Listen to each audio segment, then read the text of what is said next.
गाजीपुर के बहुचर्चित बीजेपी विधायक कृष्णानंद राय सहित 7 लोगों की हत्या के बाद 2007 में मुख्तार अंसारी और अफजाल अंसारी के खिलाफ गैंगस्टर एक्ट में मुकदमा दर्ज हुआ था। मुकदमे की 15 साल तक चली सुनवाई 1 अप्रैल को पूरी होने के बाद अदालत ने फैसला सुरक्षित रख लिया था। साल था 2005।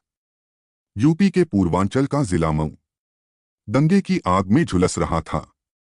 सड़कों पर कहीं सन्नाटा था तो कहीं उन्मादियों की भीड़। पुलिस की गाड़ियों का सायरन कहीं कहीं सन्नाटों को तोड़ रहा था। इसी बीच मऊ की सड़कों पर खुली जीप में हथियार लहराते और मूंछों पर ताव देते एक माफिया नमूदार हुआ। न प्रशासन का खौफ, न कानून की चिंता, यूं लगा वह खुद सरकार है। नाम था मुख्तार अंसारी। प्रदेश में खौफ का पर्याय बनी यह तस्वीर खिंचवाने के कुछ महीनों बाद मुख्तार अंसारी जेल चल गया। तो क्या जिले की दीवारों ने मुख्तार के अपराध की रफ्तार रोक ली? इसका जवाब पिछले महीने इलाहाबाद हाई कोर्ट की एक टिप्पणी देती है। हाई कोर्ट ने कहा, मुख्तार अंसारी गिरोह देश का सबसे खूंखार आपराधिक गिरोह है। पिछले 18 साल से सलाखों के पीछे बंद मुख्तार की सत्ता की सरपरस्ती में अपराध की मुख्तारी इतनी मजबूत हुई कि 8 राज्यों में उसके अपने अपराध के साम्राज्य का विस्तार कर डाला। 2017 के विधानसभा चुनाव में भाजपा यूपी की सत्ता में आने और सपा को सत्ता से हटाने के लिए पसीना बना रही थी। जिस मऊ में मुख्तार के आतंक व सियासी रसूख का जलवा था, वहां पीएम नरेंद्र मोदी की चुनावी रैली लगी।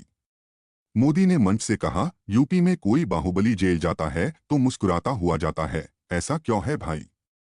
ऐसा इसलिए क्योंकि यहाँ की जेल अपराधियों के लिए महल में बदल दी गई हैं। सारे सुख वैभव उन्हें वहीं मिलते हैं।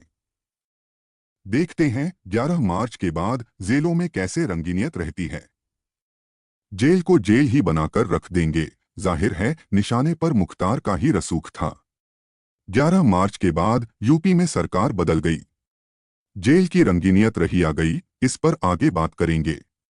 पहले यह जान लेते हैं कि करीब 6 साल पहले मोदी के दावे और 1 महीने पहले हाई कोर्ट की टिप्पणी की जमीन क्या थी। गाजीपुर के मोहम्मदाबाद में एक राजनीतिक परिवार में जन्मे मुख्तार अंसारी पर हत्या का पहला मुकदमा 1988 में मंडी परिषद में ठेकेदारी को लेकर दर्ज हुआ। इसके बाद मुख्तार के अपराधों की फहरिस्त और उसके दबदबे का सिलसिला दोनों आगे बढ़ना लगा। 90 के दशक में मुख्तार को जेल जाना पड़ा था और उसका नया ठिकाना बनी गाजीपुर जेल की सलाखें। प्रयागराज में फरवरी दिल दहला देने वाले उमेश पाल हत्याकांड की पूरी साजिश अतीक अहमद ने गुजरात की साबरमती और उसके भाई अशरफ ने यूपी की बरेली जेल में बैठकर रची थी। लेकिन जेल की सलाखों के पीछे जो रसूख मुख्तार ने जिया है, उसके आगे अतीक का जलवा भी फीका ही रहा है। गाजीपुर जेल में 90 के दौर में तैनात रहे एक अधिकारी बताते हैं कि उस समय मोबाइल फोन का चलन शुरू नहीं हुआ था। बात करने का जरिया लैंडलाइन फोन हुआ करता था। मुख्तार के गाजीपुर जेल पहुंचने के बाद वहां के फोन के बिल का ग्राफ भी मुख्तार के अपराध की तरह बढ़ने लगा। बाद में पता चला कि यह बिल जेल अधिकारियों के चलते नहीं बढ़ा था, बल्कि जेल का यह फोन मुख्तार के निजी संपर्क के जरिए में बदल गया था। इस टेलीफोन से वह अपना अपराध का साम्राज्य चला रहा था और उसे रोकने का दम किसी में नहीं था। 1996 में मऊ सदर सीट से पहली बार विधायक बना मुख्तार अंसारी जेल से बाहर आता जाता रहा। 25 अक्टूबर 2005 को वह अपनी जमानत रद्द कराकर जेल चला गया।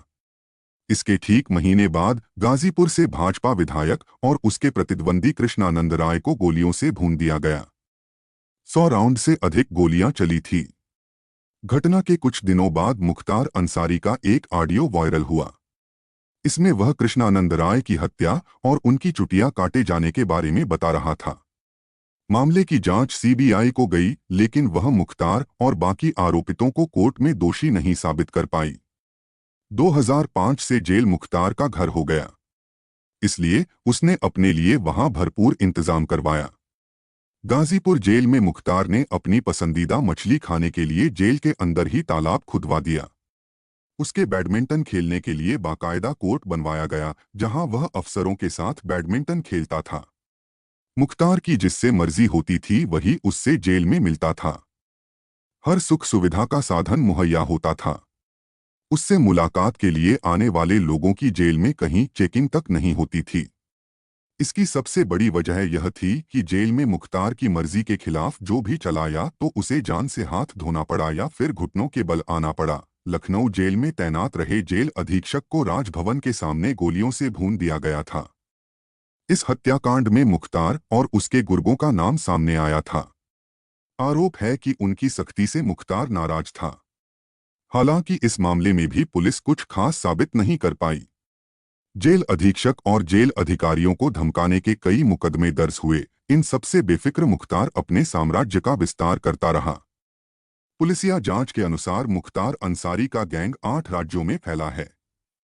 फिर चाहे वह मुंबई हो या गुजरात या फिर पंजाब, हरियाणा, राजस्थान, बिहार, दिल्ली और मध्य प्रदेश। गुजरात में मुख्तार ने कुख्यात एजाज लकड़वाला और फरजू रहमान के जरिए सिंडिकेट तैयार किया।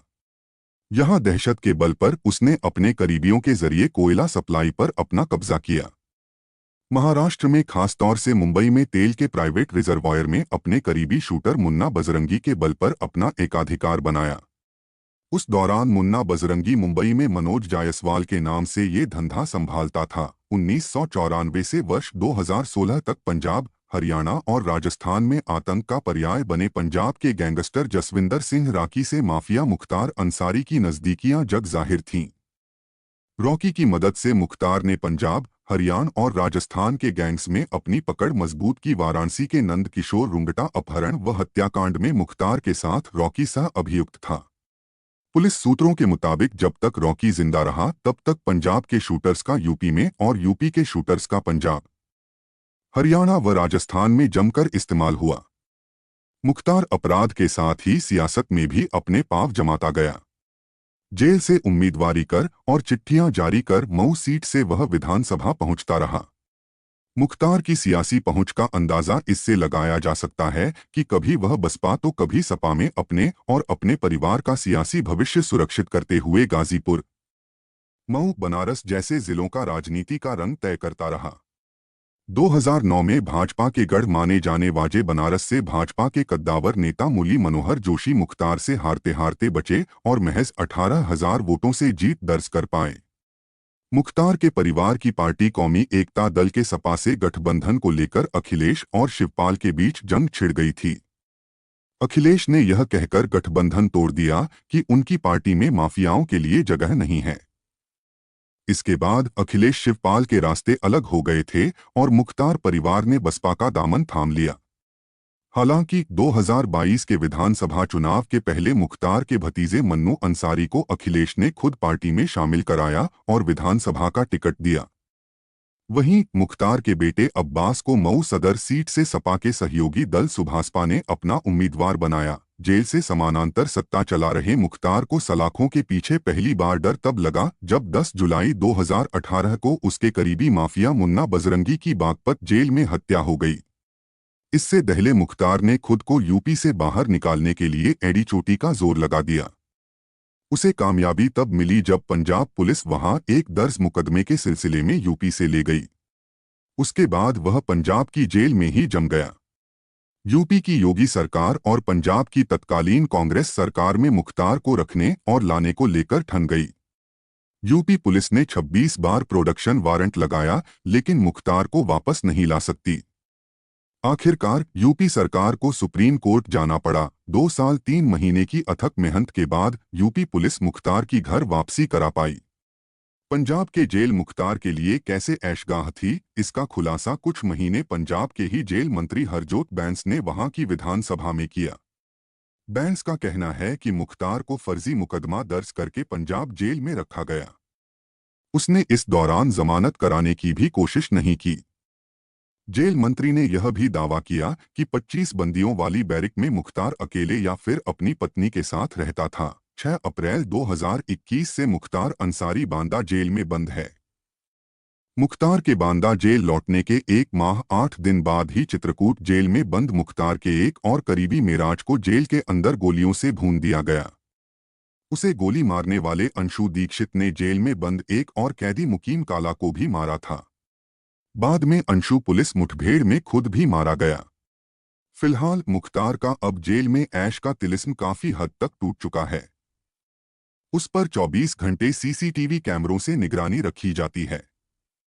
मनमाफिक मुलाकातों, मनचाहा खाना और मोबाइल फोन के इस्तेमाल पर रोक सी लग गई है।